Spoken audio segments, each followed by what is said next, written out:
Welcome to the Truman Charities podcast. I am Jamie Truman, your host. Did you know oysters play a crucial role in the survival and growth of other marine species? But how exactly do they do that, and why can't marine life thrive without them? I recently spoke with Paul Schurick from the Oyster Recovery Partnership in Annapolis, Maryland, an organization that is focused on restoring the oyster population in the Chesapeake Bay. Since its founding in 1994, the Oyster Recovery Partnership, with the support of its partners, has planted over 11.5 billion oysters on 3,000 acres of reef and recycled more than 300,000 bushels of shells. I learned about this organization from Russell Lacey. He is a board member for Truman Charities. And I was amazed to discover how critical oysters are in our waterways and the devastating impact of losing our oyster population. You know, Paul and I discuss not only the importance of oysters, but also what exactly, because I actually never knew this, what exactly makes oysters taste different, why shell recycling is important, what exactly is an oyster reef, and how you can actually grow oysters, and how oysters make those pearls inside their shell. I always wondered that, so I couldn't wait to ask Paul. Now, I bring up some really fun facts about oysters that you would not believe and that you can also look up on their website. Since Russell got involved with this organization and speaking with Paul, I have learned how everyone can help the oyster population, and we discuss those steps in detail. But before we get into this conversation with Paul, please pause for a second and rate and review this podcast. It's a 100% volunteer-based organization. These reviews significantly impact us and help new listeners discover our podcast.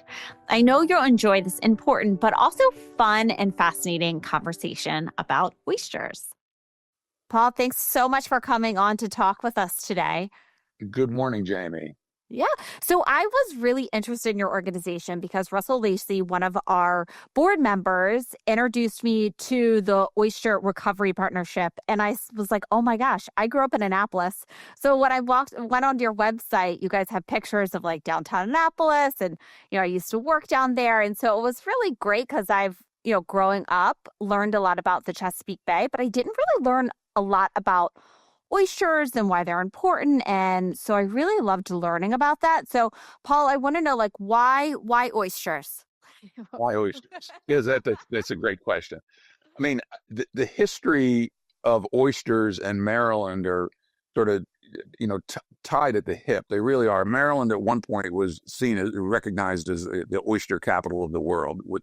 There were millions and millions of bushels of oysters being harvested out of the Chesapeake Bay that were being shipped all over the United States, all over the world. In the last several decades, due to a number of reasons, due to loss of habitat, due to overfishing, due to a few diseases that are natural to the Chesapeake Bay, the oyster population has really been decimated. So about 30 years ago, the state of Maryland made a very conscious decision to back a long-term commitment or make a long-term commitment to oyster restoration. Oysters are important for a number of reasons. Certainly the economic activity of the commercial harvest and the millions of dollars that industry generates each year, the number of jobs that are associated with the industry. But there are equally important ecological benefits of oyster restoration in the Chesapeake Bay. An adult oyster can filter up to 50 gallons of water a day. And that oyster will be removing sediment and, most importantly, some very harmful nutrients, phosphorus and nitrogen, which are really the enemies of the bay. So the state's commitment to this large-scale oyster restoration project is now paying off. We're seeing the largest commercial harvests in 35 years. We are seeing some unquestionable support with the state's restoration program. That's a sanctuary-based restoration program. So we're planting oysters on sanctuaries that are there really just to filter the water and reproduce. And we now see the results of those efforts are paying off. So this is a long-term commitment. It's taken a long time to get there. It's taken a long time to kind of rebuild. And frankly, we have a long way to go. Clearly, everyone from state policymakers down to the scientists see it, and including the commercial watermen, are seeing the importance of oysters. That's a long answer to your question about why oysters. Yeah. Oysters are important for those, economic and ecologic reasons. So basically what you're saying, and this is kind of what I got the gist from when I was on your website, is that the oysters are really the filtration system for the bay. So they're extremely important to keep the water clean. Is that kind of correct? It is. It's absolutely correct. And in addition to that, they are very much a keystone species for the Chesapeake Bay, because if you kind of picture what an oyster reef might look like and all of the three-dimensionality and the nooks and crannies and the activity around there, those oyster reefs are providing habitat for any number of other marine species, from little microscopic things to little worms and minnows, which obviously attract bigger fish and crabs and rockfish. And, so they're really just rebuilding that entire underwater habitat.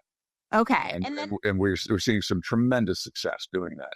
And then who eats the oysters? There are not many natural predators of oysters. Okay. Certainly humans are probably at the top of that list. I'm happy to say I do my part.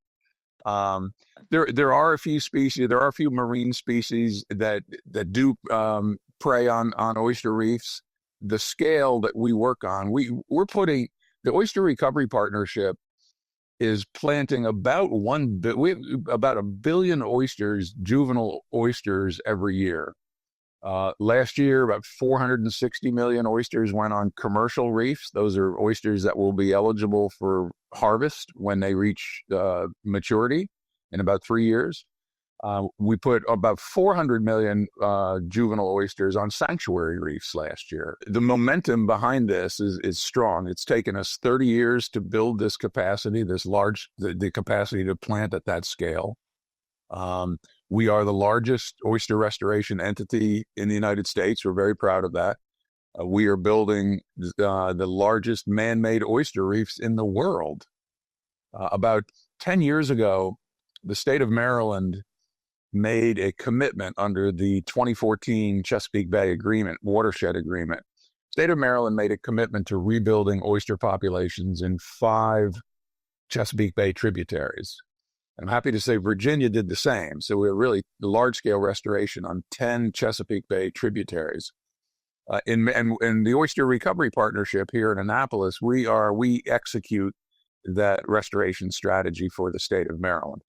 We have finished work in 4 of those tributaries.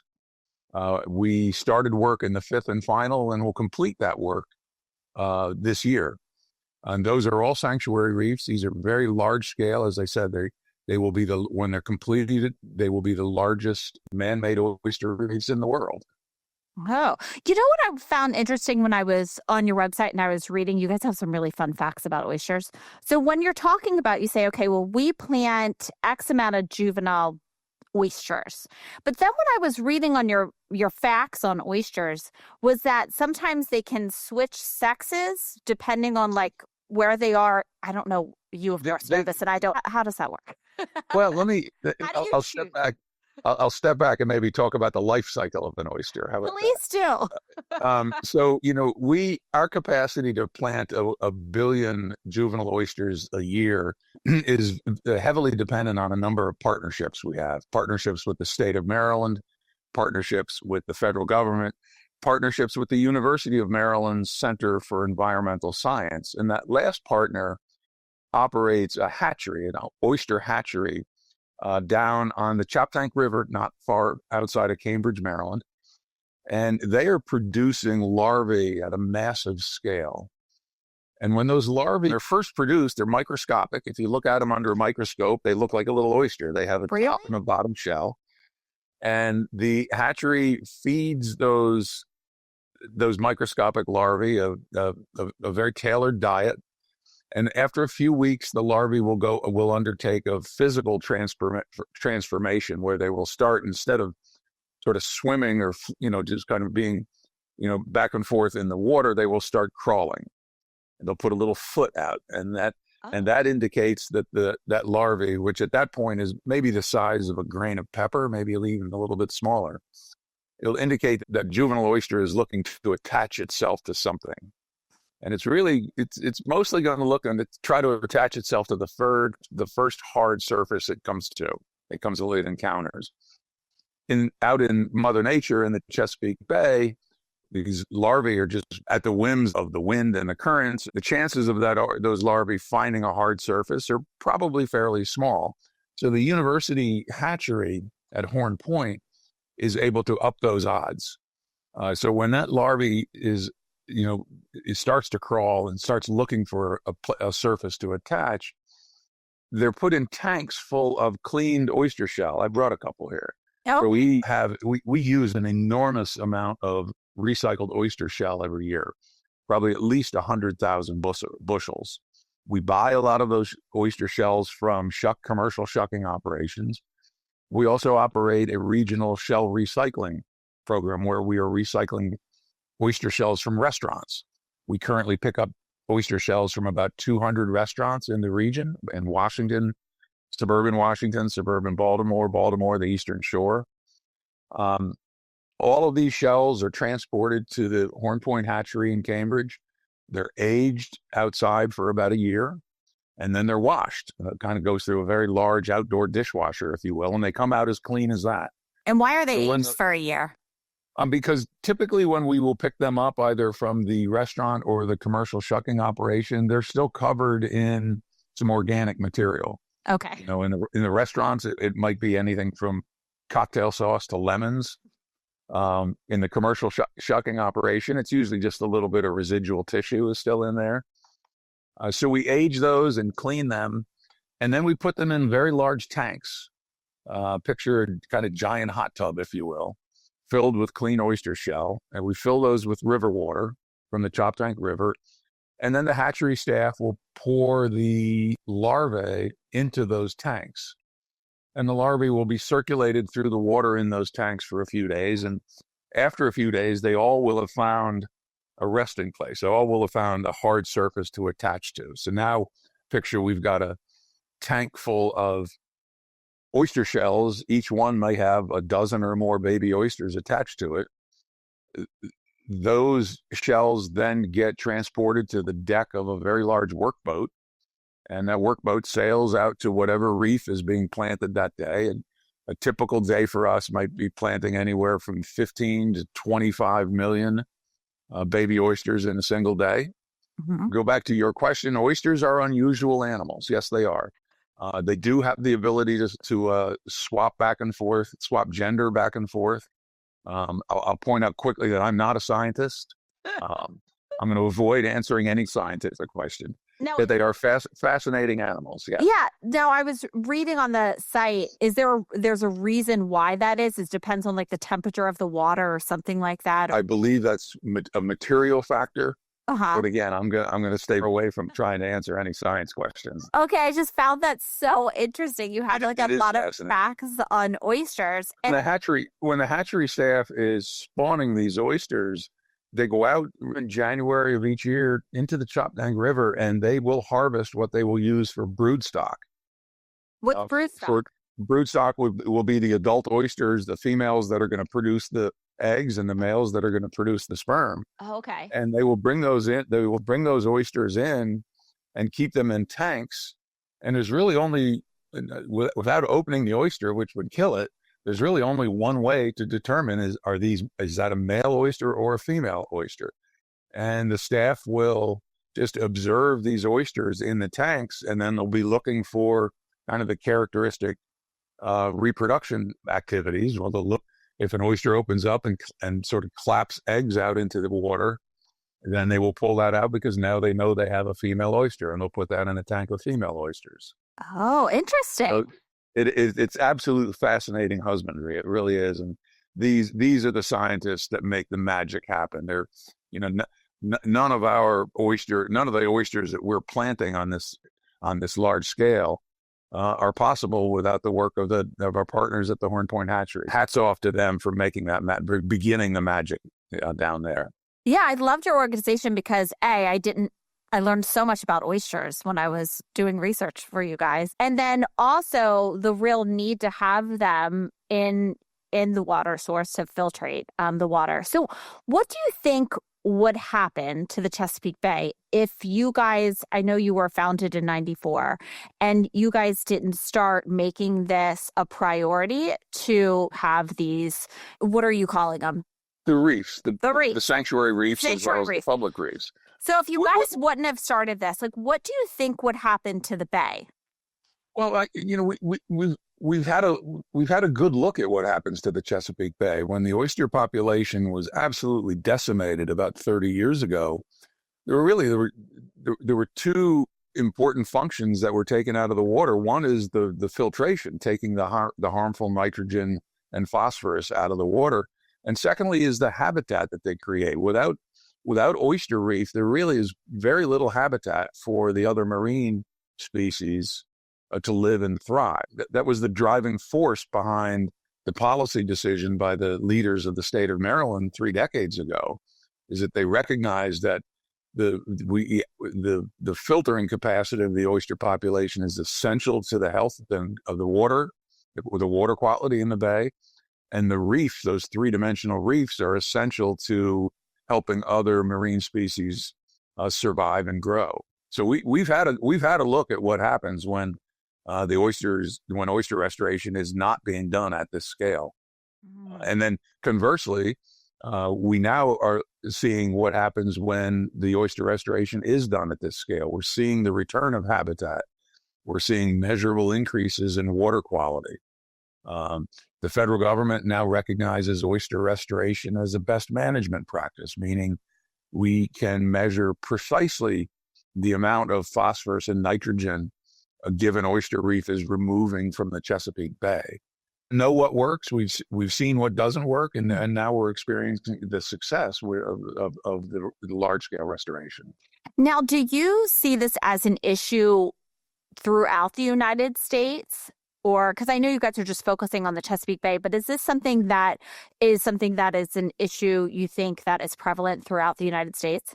I'm hesitant to speak about other bays and estuaries. I know the eastern oyster, which is the oyster that Maryland has embraced. The eastern oyster is the species on the east coast of North America. It runs from Canada down to the Gulf of Mexico. I know that there have been some extremely significant problems with oyster populations in the Gulf.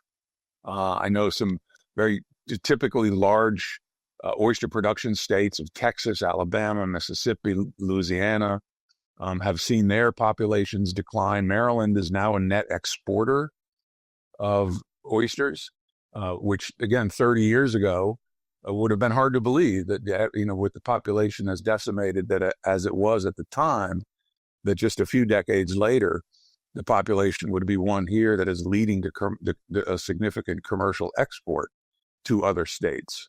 I suspect that there are other states and waterways that are experiencing these declines. Mm-hmm. I said before that, Oyster Recovery Partnership is the largest restoration organization in the country. It's a very unique model to the Chesapeake Bay that certainly could be exported to other regions. It's hard to say what those other states are doing right now. Right. So tell me, is there a difference when you go out to a restaurant and they have different types of oysters? Is there any real difference between them when it comes to in the marine life? Like, tell me a little bit about the differences between the oysters. The simplest way to answer that is an oyster tastes like the water that it's grown in. Okay. So picture an oyster grown in the Chesapeake Bay, which is a relatively low salinity, very minerally water. An oyster is going to taste kind of be medium salty and somewhat minerally. There are other oysters, for example, that are grown in very high salinity environments. Some here in Maryland, down in the coastal bays near the ocean. particularly up in New England. They're fond of growing these in high salinity water. So that's where you see these oysters with kind of very briny, a very marketable briny taste, because consumers seem to be drawn to saltier oysters. So when you go to restaurants and they will make, you look up on the wall and they'll see the daily offerings of oysters. I would encourage people to sample those and see that it's kind of really a profound difference. Oysters can vary from really creek to creek or river to river, depending on the salinity and the minerality of the water. And then certainly kind of get that bracing brininess as you get closer down closer to the ocean. By the way, we're talking about restaurants. I want to make a sincere pitch for shell recycling. As I said, there are about 200 restaurants in the region that are currently recycling their shells. Last year, we were able to recycle 27,000 bushels of shells from those restaurants. That's not only 27,000 bushels of shells of a natural commodity that will be returned to the Chesapeake Bay for beneficial use, but it's 27,000 bushels of shell that will not go to the landfill and permanently taken out of the ecological cycle. So I encourage consumers not just to kind of do the Pepsi challenge with the different oysters that are on a daily board, but also to seek out those restaurants that are consciously recycling shells. On our website, oysterrecovery.org, we have a list of all of the restaurants that are currently recycling shells. Those restaurants are broken down by state and county and cities where they are, so they're very easy to find. So I would absolutely encourage people to choose those restaurants that are participating in this oyster restoration process. So if I am either an owner of a restaurant and listening to this, or I work for a restaurant, and this sounds like something that they would be interested in participating in, how do they go about doing that? It's very simple. Even to be on that same website, oysterrecovery.org, there is a form for restaurateurs to simply sign up and say, yes, I want to participate. We also, Jamie, operate about 80 sites around the state of Maryland for individual citizens to drop oyster shells off. These so-called public drop sites, I'm happy to say, are very popular. It takes a special kind of person, a special commitment after you eat a couple dozen oysters at your home to not put those in the trash, to put them in bags, and then physically take them to one of these drop-off sites. More people than I think we might suspect have made that commitment to drop their own oyster shells off at some of these public drop sites. And also a lot of restaurants, people can take their shells to a lot of the participating restaurants who will agree to allow them to put the shells in their barrels out back where they're saving their shell too.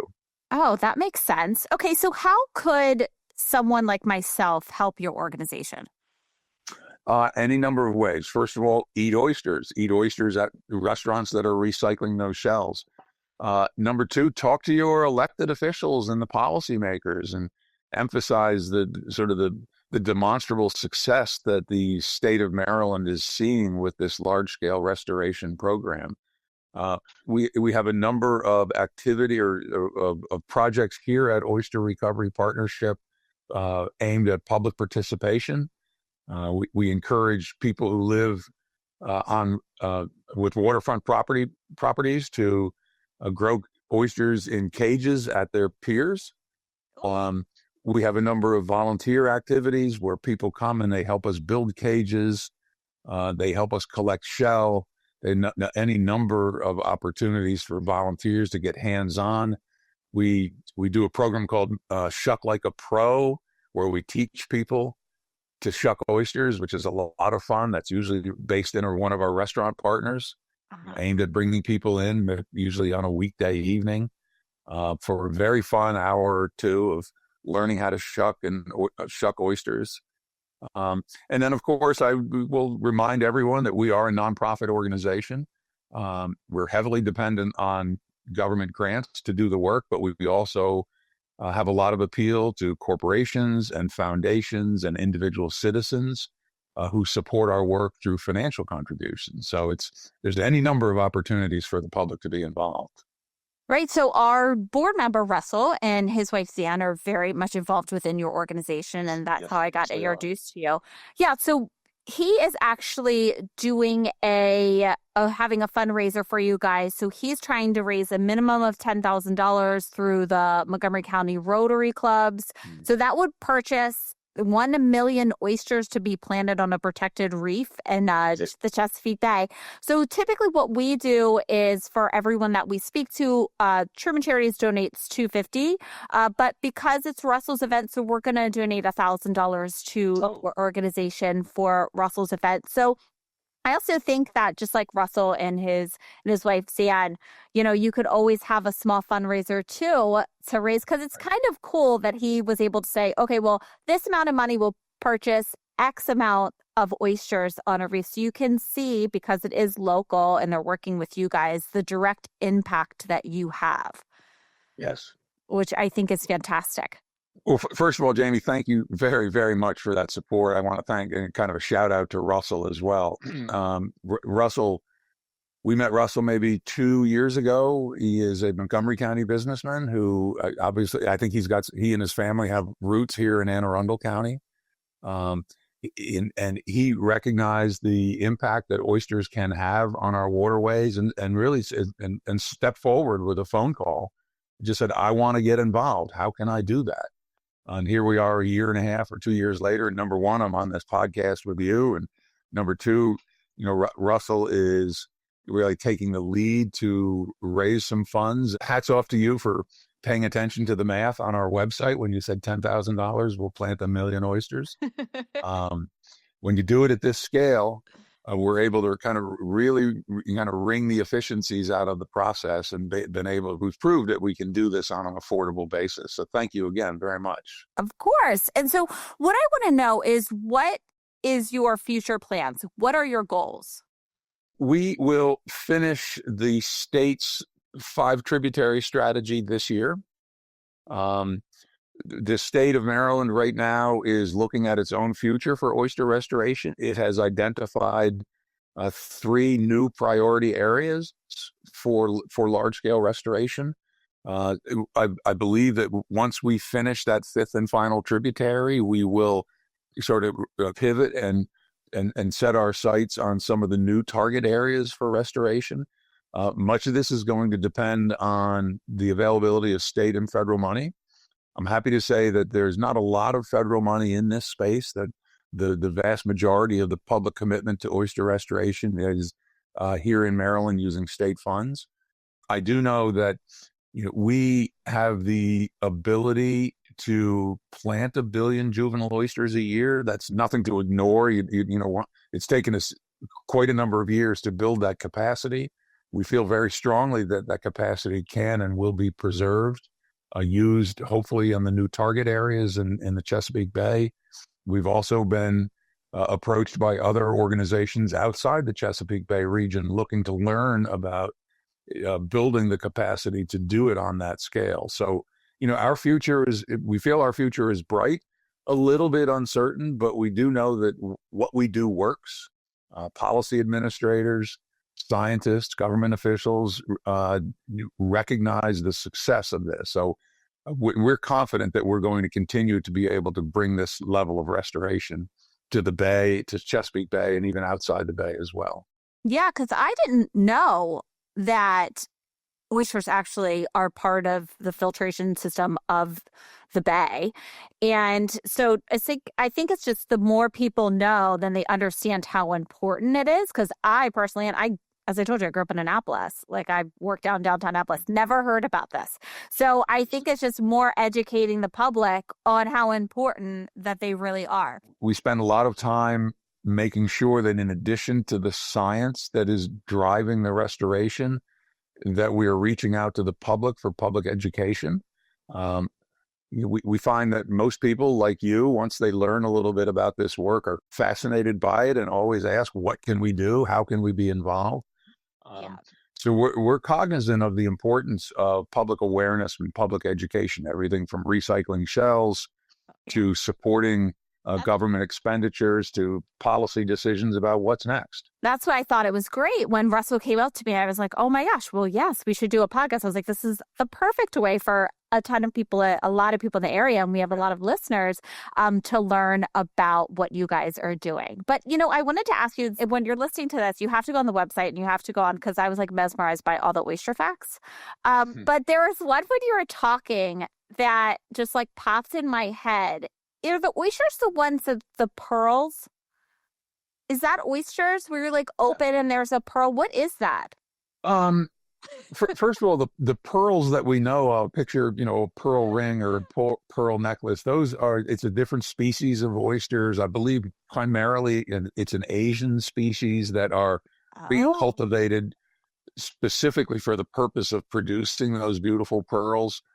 But it is not uncommon when we are opening oysters to find sort of a Chesapeake Bay version of that pearl. It is far from kind of perfect and luminous and white and shiny and pretty. Really? But I believe the process is the same. There was some foreign object, foreign substance that got inside that oyster, and I guess the oyster's natural protection, if you will, is to kind of coat it with some type of material that, like I said, in the species that produces the pretty pearls results in pretty pearls. But it's not uncommon when we're opening oysters to find what looks like a little stone inside the oyster. That's so often funny. Misshapen, kind of brown and gray and misshapen. But it's unmistakable. We were at an event in Baltimore last night where I shucked about 200 oysters at this reception. And there were a couple oysters that had little stones in them. I used to keep them all, and then after a while, it looks just like a little piece of gravel. But it's not uncommon, Jamie. I've always wondered that, so that's really interesting to know. So I want to know, how can people follow you and get in touch with your organization? We are extremely active on social media channels. I would encourage everyone to visit the oysterrecovery.org website. Sort of see those oyster facts that you just mentioned, because there are some fascinating aspects of this work. Subscribe to our social channels. We've seen in the last few years, we've seen an explosion of interest among the public on our social channels. We have some staff members here who are extremely active on social media. I learned last night in the middle of the reception that they were updating our Facebook and Instagram pages like almost in real time as we were shucking and talking at this event. So I would encourage people to please follow us on the social channels and also on our website. Yeah, because even when you're talking and you were talking about some of the oyster facts, when I was researching you guys, I texted my husband. I was like, did you know that a female oyster produces 100 million eggs in a single season? You have so much fun facts. Right. So I know so much about oysters now. So Paul, before I let you go, is there anything that we haven't covered that you think someone should know? I think we've done a good job touching on the highlights. As you know, Jamie, you've been on our website. You can easily go down some rabbit holes. Yes. And rabbit holes lead to rabbit holes, lead to more rabbit holes. But I think we've done a good job. Thank you very much of sort of structuring this conversation to talk about what our work is, the partnerships that we have with other organizations and government and other NGOs and corporations and foundations. I think the most important thing that you and I could hope for out of this podcast is to spur some additional interest of people. People will go learn more, that they will support what we do. They'll talk to their neighbors. They'll talk to their elected officials about the importance of this work.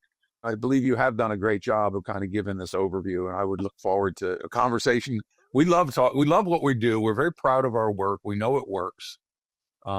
We love talking publicly about it because we see the level of enthusiasm when people start learning more about this. We see this, really genuine enthusiasm among people. So I would hope that we can continue to do that. You know what, Paul? I didn't even ask you this, but I have to know why are you so enthusiastic about the Oyster Recovery Partnership? How did it come about for you? I am a devotee of the Chesapeake Bay. I spent a career in kind of government service, public service here in Maryland, that educated me on the value that the importance of the Chesapeake Bay to everyone that lives in this watershed. And this watershed runs from upstate New York to West Virginia. I think there are 7 states in it. And collectively, those states are trying to restore the health of the bay. The states that are probably closer or more proximate to the bay seem to be more active in bay restoration. But, after years and years of being exposed to the importance of the bay, it sort of kind of inoculated me, if you will. And then I've been here at Oyster Recovery Partnership for about 10 years. And talk about rabbit holes. I've gone down these rabbit holes and come back even more enthusiastic than ever before about why oysters are important to the bay and the citizens of Maryland. Wow. Well, thank you so much, Paul, for coming on. I'm going to make sure to have all of your socials and your website in the show notes for everybody. And then, of course, if anybody wants to help Russell meet his goal of 1 million oysters, make sure to reach out to me. You can email me at info@trumancharities.com, or you can reach out to Russell yourself. So thank you again, Paul. And I want to thank everybody for tuning in to another episode of the Truman Charities Podcast. Wasn't that such a fascinating conversation about oysters? Who knew that they were so important? I mean, I should have known this growing up in Annapolis, but somehow I never learned this. I still can't get over that a female oyster is known to produce an upward of 100 million eggs in a single season. Oh, Lord, that is too much. But if you liked this episode, please make sure to rate and review this podcast. As I had mentioned before, the reviews really do count, and I read each and every one of them. And while you're at it, please go to the top right-hand corner and hit the subscribe button so you don't miss any future episodes.